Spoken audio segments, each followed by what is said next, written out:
Are you wanting to heal your relationship? Or maybe you're not sure, but you'd like to explore the idea, and that's led you to this podcast. I'm Morgan Robinson, and my husband Brad is an international affair recovery expert.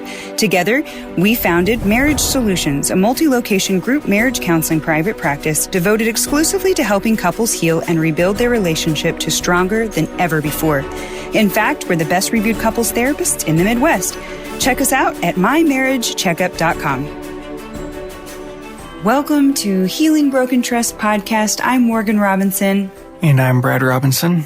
And we are back from our vacation. If you listened to the last podcast, we went to Switzerland. That's right, little Switzerland in North Carolina. And we are so excited to be back with you this week. We're very tired, right, Brad? Yeah, I'm exhausted right now. How long of the drive was it?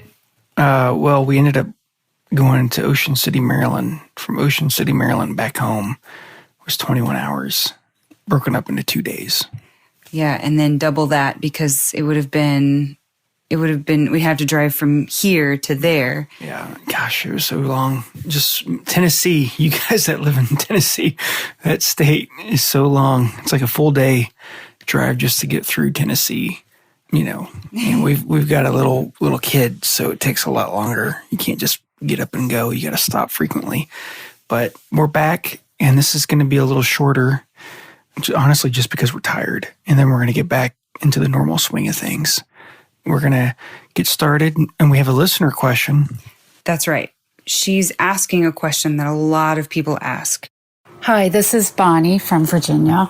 My question is it wrong for me to continue to secretly check up on my husband's behavior via his Facebook page and personal bank accounts, since this is how I recently discovered his affair and other infidelities?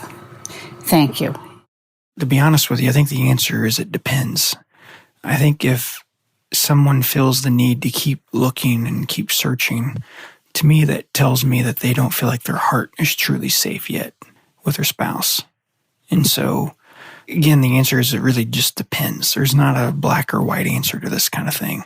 It's a very individualistic answer because there's a lot of factors that go into play in this. You know, some of the big factors that go into play in this are, you know, how traumatizing was this for the person? Some people, you know, go through this and it's worse than when their child died. Some people wouldn't even put it in that category.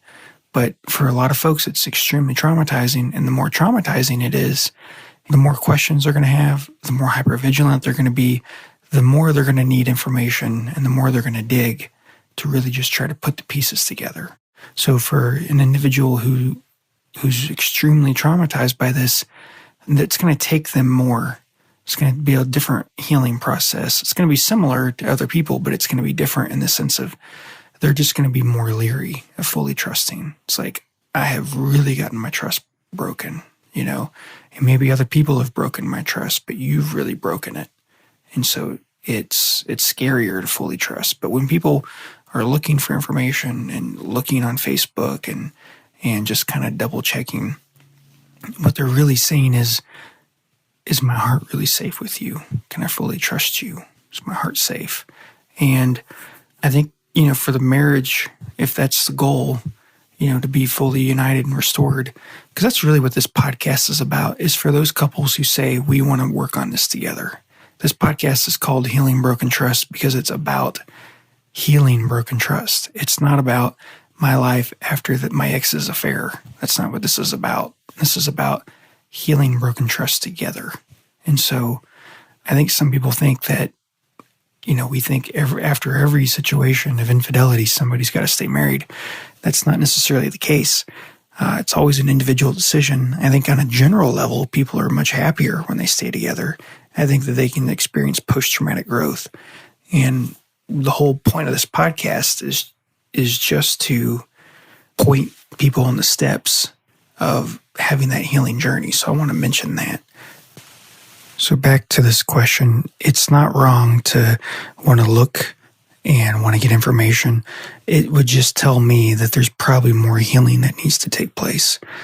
And some of the different areas where healing needs to take place, like we've talked about on here, you need to go through bonding events. You need to have these deep, immersive, emotional experiences with each other where you feel totally safe with each other and you feel like a huge weight has been lifted off your chest. And it's something that, we can walk you through in our office. So that tells me that maybe that hasn't taken place. Sometimes people still need to do that after bonding events because part of the healing of trauma is it has to make sense to you. And so, maybe the story doesn't make sense. Maybe they've lied repeatedly. In this example of this woman, it's how she found out. So for her, it's her measure of safety. It tells me that trust isn't fully rebuilt. The other thing I would just add on to that is sometimes using EMDR can help with that because it takes away, we're not in the depths of pain and hurt. It helps heal that hurt so there's not as many lingering questions. And so those are just some ideas with that. But, it's very individual. I think it's wrong for a therapist to say, look, you got to be over this, man. It's been 90 days. You got to be over this. It's been 2 years. It's been 5 years.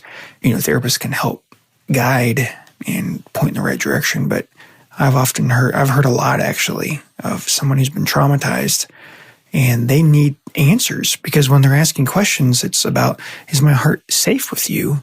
And it's also about, I have a right to know this. I still am making up my mind if I'm going to be with you or not. And if you don't fully disclose with me what's going on, I don't know if I'm going to stay or not.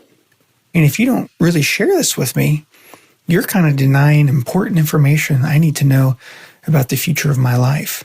And so if you actually paint it prettier than it really was, and that there wasn't sex, and that it only lasted a few weeks instead of a year, or it lasted a year instead of 8 years, if you're painting it in a more rosy and a prettier picture, you're denying me necessary information to have full consent to make up my mind, and this is what I really want to do. So disclosure is really important.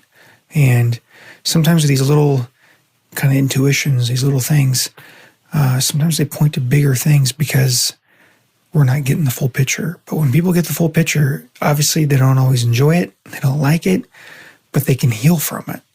And as a relationship, if it's to progress and move forward, people have to feel like they're really getting the truth. And without it, they just get stuck. So in summary, Morgan, I wouldn't say it's wrong to look or to look on Facebook or to look at phone records. I think really what that is pointing to is I still need reassurance. I need to know I can trust you. And what that may point to is that there's still not the communication that we need just yet. It may point to unresolved trauma that hasn't been completely healed. I'm a big advocate of doing EMDR because relationships and marriages get better before individuals get better. And so it's always a wise idea to do EMDR. EMDR typically is a very brief type of therapy, maybe 5 or 6 sessions for working through infidelity. Maybe depends on what your EMDR therapist recommends, but it's a brief therapy. And so, things like that can be helpful, but you need to have the one who hurt you, who betrayed you, also be engaged in the process. And if they are getting defensive and shutting down and closing off emotionally, it's going to be a lot harder to be open and for that trust to be really restored and for you as an individual to be able to move past it if you've been the one betrayed. One of the biggest things that those who are involved in an affair struggle with is just feeling like their needs count. They don't feel like, right now is the time, right after an affair is discovered, to be talking about their emotions and feelings and sharing their vulnerable side. They think that they can share remorse and guilt, but they feel intense shame and feelings of unworthiness, and they feel unlovable. So it makes it really hard for them to just be an open book and talk about this, And so I think there's a lot of different factors there.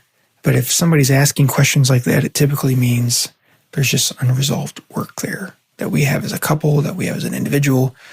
One of the things that we talked about in the 7 stages of healing of affair recovery is, we talked about discovery, we talked about ambiguity, we talked about trauma, we talked about meaning, we talked about post-traumatic growth, forgiveness, negative cycles.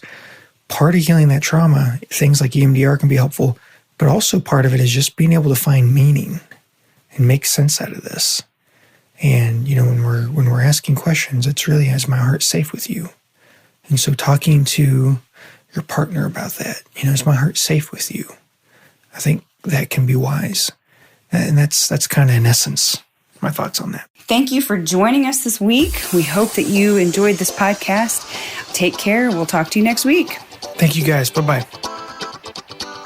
Well, have you booked your retreat yet? Make sure to go to healingbrokentrust.com for more information and call 918-281-6060 to book your retreat today. We hope you enjoyed this episode of Healing Broken Trust podcast. As always, this information is for education and entertainment purposes only.